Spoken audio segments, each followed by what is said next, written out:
Bonjour à tous! Ça va être un épisode un petit peu spécial aujourd'hui. J'avais prévu à la base de vous parler de quelques-uns des philosophes les plus importants de la culture française, mais à la place, je vais vous parler d'un auteur qui a été d'une grande influence pour moi, ainsi que pour des millions et des millions de Français au travers de ces 60 dernières années. Il est malheureusement décédé ce mardi 24 mars à l'âge de 92 ans. Je peux décidément pas la blairer cette année en fait. Et même si ce n'est pas grand chose, je souhaite lui dédier cet épisode. Donc, Monsieur Uderzo, cet épisode est pour vous et sur vous aussi.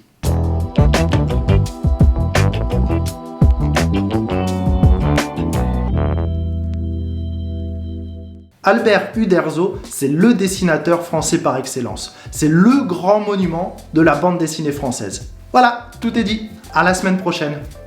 Non, je rigole, il y a quand même beaucoup plus à dire que ça. Déjà, Uderzo, il faut le savoir, est né de deux parents immigrés italiens et n'a obtenu la nationalité française qu'en 1934, à l'âge de 7 ans. Très jeune, il montre déjà un grand talent pour le dessin, même s'il est atteint de daltonisme. Dès ses premiers emplois, il travaille dans le monde de l'édition.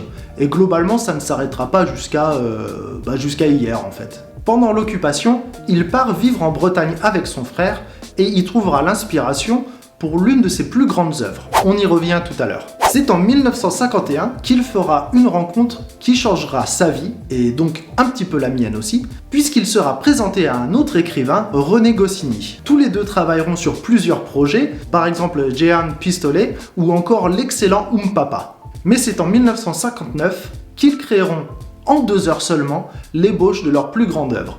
Astérix. Boum, grosse dose de génie. Et là, faut qu'on s'arrête un tout petit peu, parce que s'il y a une œuvre qui représente bien la France de l'époque, et encore beaucoup celle d'aujourd'hui, c'est bien Astérix. Donc Astérix, c'est l'histoire d'un Gaulois petit et teigneux qui habite dans le dernier village libre de la Gaule occupée par les Romains. Au travers de ces histoires, Astérix, toujours accompagné de son fidèle ami Obélix, et grâce à la potion magique du druide Panoramix, tente de déjouer les plans de Jules César et des Romains, et est souvent amené à aider les autres peuples luttant pour leur indépendance. Astérix, c'est une bande dessinée pour tout le monde, les petits comme les grands, tant elle charme par son humour accessible, ses jeux de mots de bonne nature et ses personnages attachants. Tout est sujet à rire dans Astérix, notamment les clichés sur la société française et sur le régionalisme tel qu'on le connaît encore aujourd'hui. D'ailleurs, si vous voulez connaître les stéréotypes liés aux régions de France, lisez Le Tour de Gaulle d'Astérix. C'est non seulement l'un de mes albums préférés,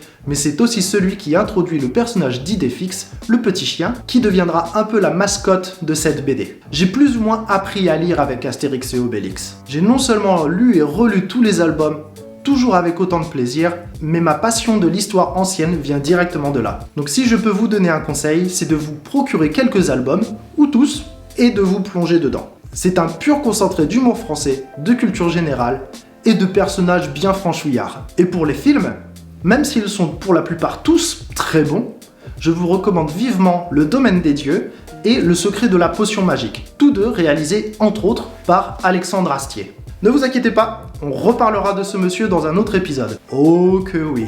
Non, parce qu'Alexandre Astier, c'est vraiment le plus grand génie de Désolé, il fallait que je l'arrête là, parce que sinon il était parti pour un moment.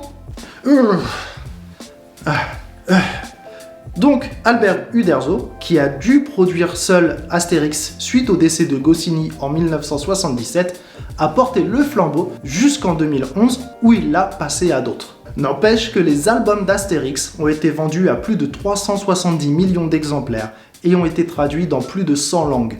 C'est quand même pas mal pour un truc inventé en 2 heures.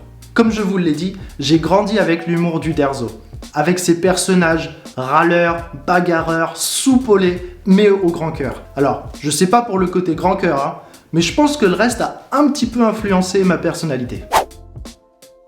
Je crois que le truc le plus marquant à propos d'Albert Uderzo, c'est que je n'ai jamais dû voir une photo ou une vidéo de lui où il n'était pas en train de sourire. Et dans ce programme où on parle de la littérature française, la plupart des personnalités que l'on aborde ont plutôt tendance à faire la tronche. Et ça fait vraiment du bien de parler d'un gars qui savait sourire et partager sa bonne humeur.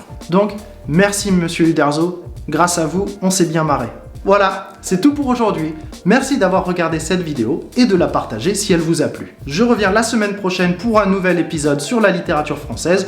En attendant, n'hésitez pas à m'envoyer des messages si vous voulez parler d'Astérix et Obélix. C'est vraiment toujours un plaisir pour moi. A plus!